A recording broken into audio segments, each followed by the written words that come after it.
And there are so many theories about this. We are bombarded with this.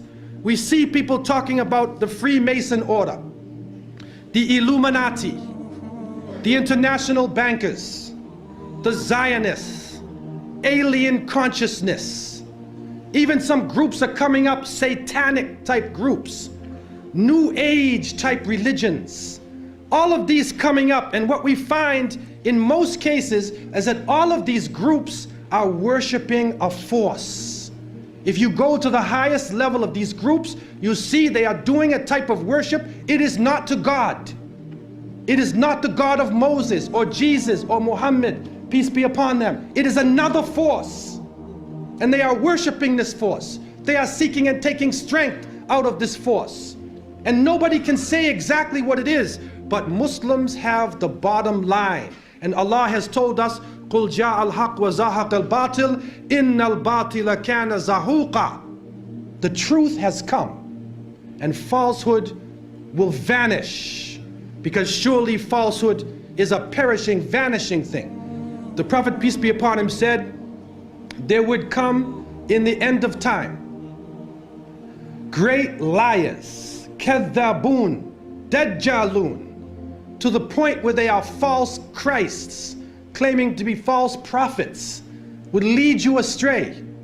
And they will come to you with a type of speech that you nor your parents have ever heard of before. Beware of them. Beware that they take you astray. Beware that they put you into a fitna, a trial, and a temptation. And so the Prophet, peace and blessings be upon him, did not speak from himself. And we are witnessing today, with the advent of the new technology, that human beings have the ability to send information throughout the planet simultaneously. We have the ability to witness events here in Australia that could be happening in other parts of the world. In Europe, we could witness these events. But at the same time, we can be confused simultaneously. The whole world can be lied to at once. And they have the ability to twist around, to develop, to put together images and sounds, and to develop this story, which, although it is not true, appears to be true.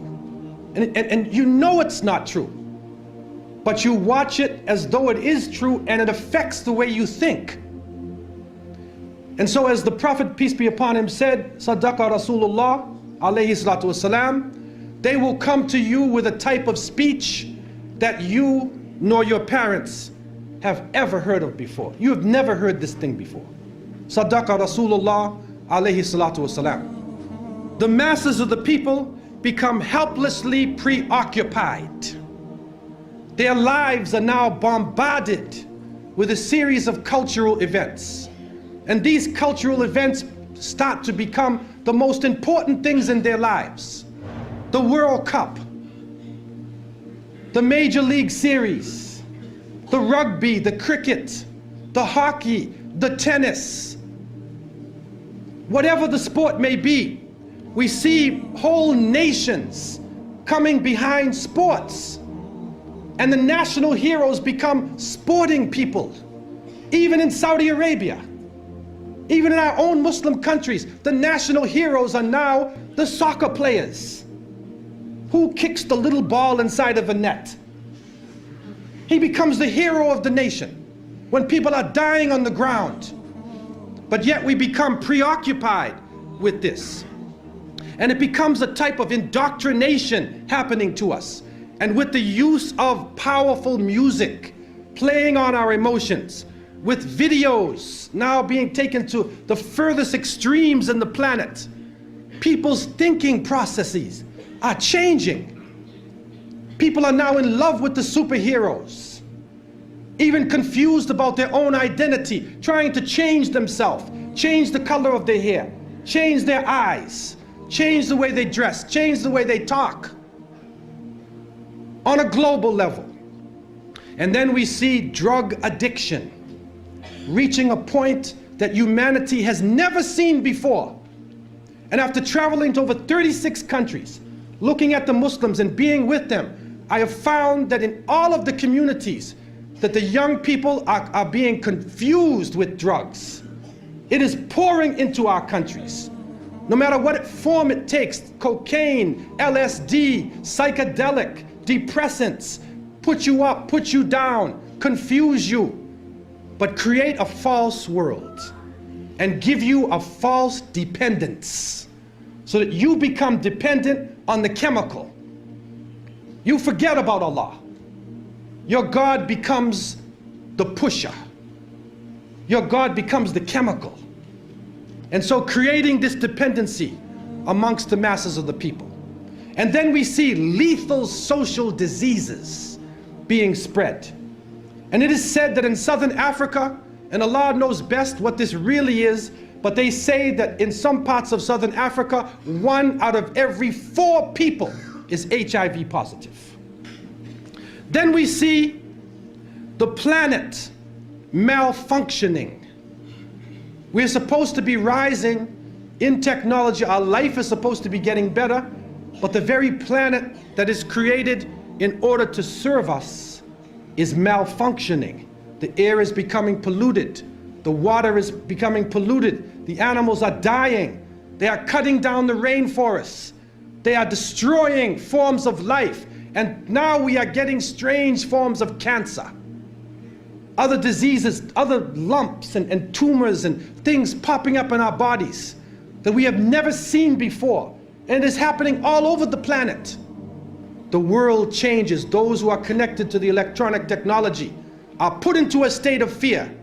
And images are being placed in front of their eyes, as the images were before. And these images are connected to the geopolitical situation. Don't be fooled.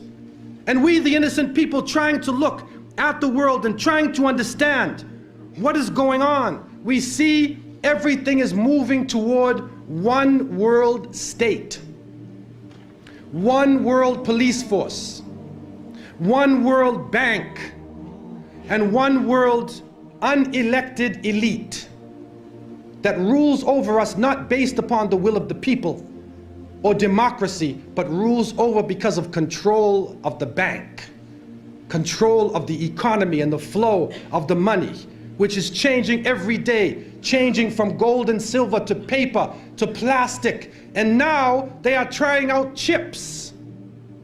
They're putting chips in somebody's head. They tried it in Florida. And if you can take anything from me, don't ever let anybody put a chip inside of you. Don't let them do it to you, man. A microchip.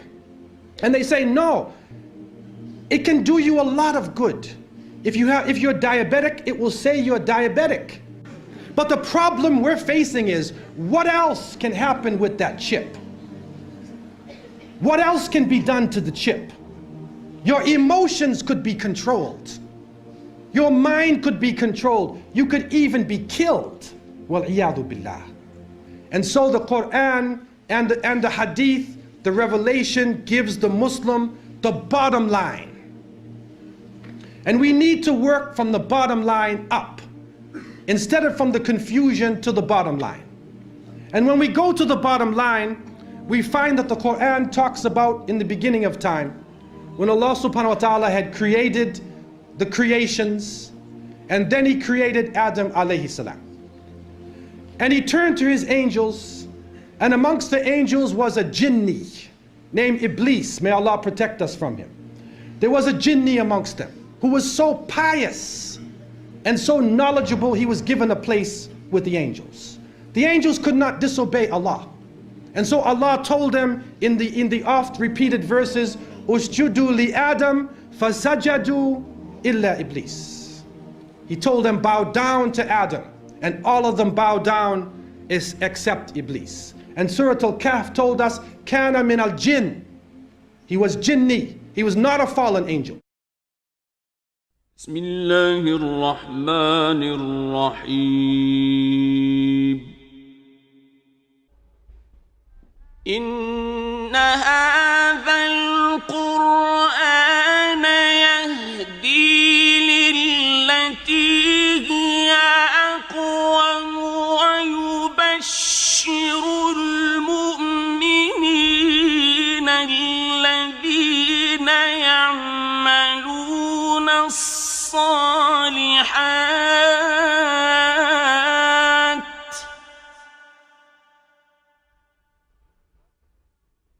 ويبشر المؤمنين الذين يعملون الصالحات أن